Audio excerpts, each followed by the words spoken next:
Okay, everybody, so here I am entering the wonderful world of YouTube, coming to you guys today to give you some information about some cool things that I've run across. In particular, I want to focus this video on. I want to focus this video on my phone, cell phone, mobile phone, whatever you want to call it, smartphone. I have the Motorola Razr Maxx, which I have right here in front of me. I've had this phone for quite some time now, and I would say tested it out pretty good. I've run across some cool things about it, some not so cool things about it, and I want to share those things with you guys today. So if I can take up just a couple of minutes of your time just to talk about those things. One of the things that I want to talk about first is the screen when you first unlock your phone. So if you know, when you click the button to unlock it, it brings you to a screen for you to either put in your PIN, your code, or whatever you have, your pattern. Then this is with any ice cream sandwich phone. You can just click that button to unlock it, and when you unlock it, you can just point it to your face, and what it'll do is automatically unlock for you. You don't have to put in any code or anything, and I'll just do it again on the screen. So I'll do this, turn it to my face, back up a little bit, bam, and there we have it. So I'm in the phone, just like that. So that's one of the things I wanted to point out on the phone. And again, that's with any ice cream sandwich phone. But I again have the Motorola Razr Maxx phone. That's supposed to have great battery life. Before it went over to ice cream sandwich, it had a real good battery life. 2.5 days probably I could go using my phone without charging it. Now I charged it up yesterday, and it's on its last leg now. I want to just talk to you guys a few minutes about some of the apps that I've started to play with on the phone. I'm just going to point out 3 quick apps for you. The first one is going to be the Player Pro, which is this app right here.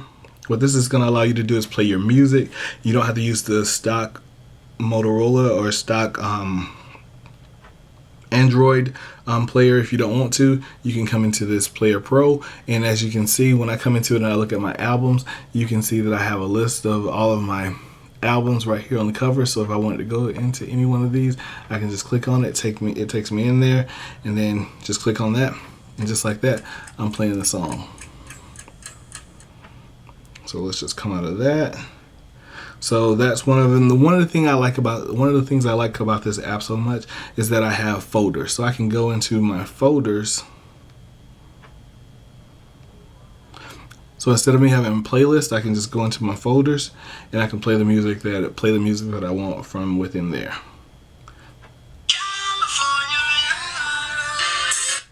So it allows me just to do that real quick,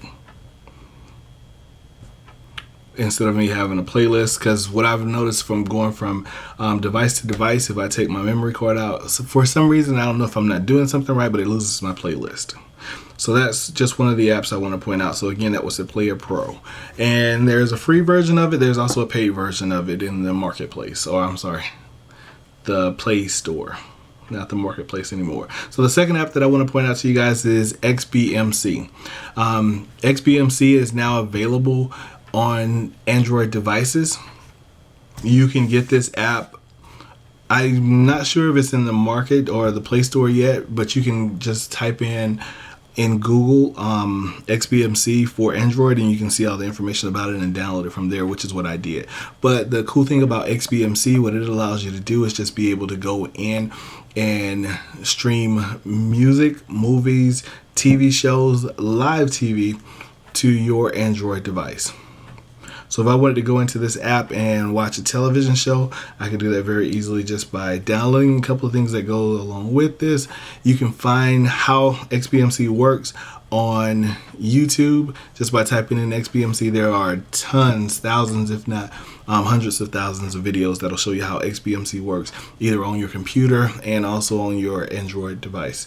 And also if you have an Apple TV, also on your Apple TV. But XBMC, maybe I'll make one specifically for the Android device in just a little bit. But XBMC again will allow you to watch live television, movies, music, and regular and other television shows. So if you miss something, it's just like having your on-demand box right here on your device. So that's XBMC. Another app that's out there, the last app that I'm going to talk about today, if I go into my screen and go to my last page, I have an app out there that's called Waze, W-A-Z-E. What this app is going to allow you to do, this is probably, in my opinion, and again, in my opinion, the best by far, the best GPS device out there, especially free GPS device. That's the key word, free GPS. There's no catch to this. This is just a cool app. What makes this app so good is it's a community-based GPS. And the way that works is, if I'm driving down the road and I notice an accident, I just click a button on my phone, say accident, tell what side of the road it's on. And the next person coming in that same direction is going to be notified. There's an accident ahead, or there's a stalled car ahead.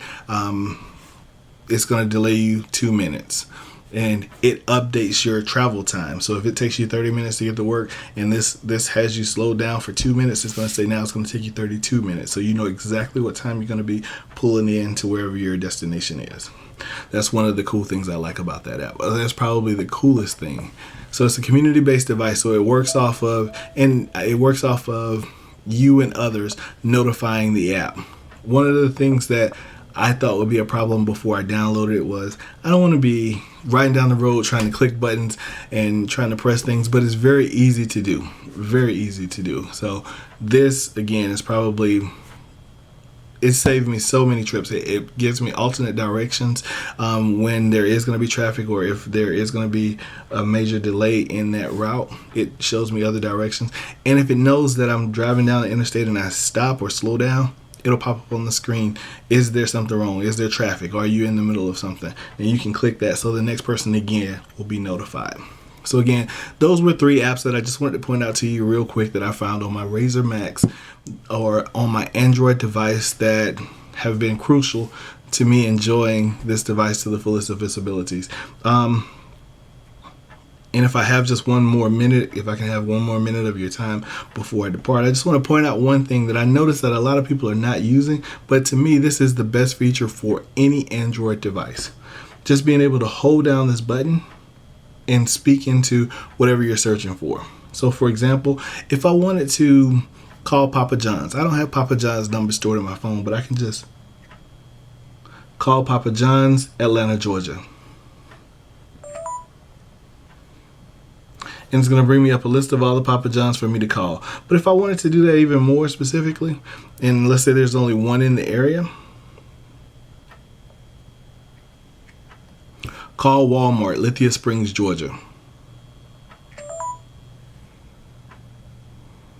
And then it brings up a list of those items for me as well. But I just wanted to show you, if there's only one of those items out there, call Domino's Pizza, Lithia Springs, Georgia.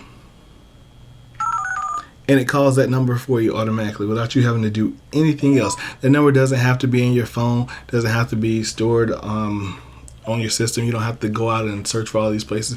Just speak what you wanted to do, and it'll do it for you. So those are just a few things that I wanted to point out for you about the Android system, about the apps that I've discovered, about my Razr Maxx. Sam Stational out.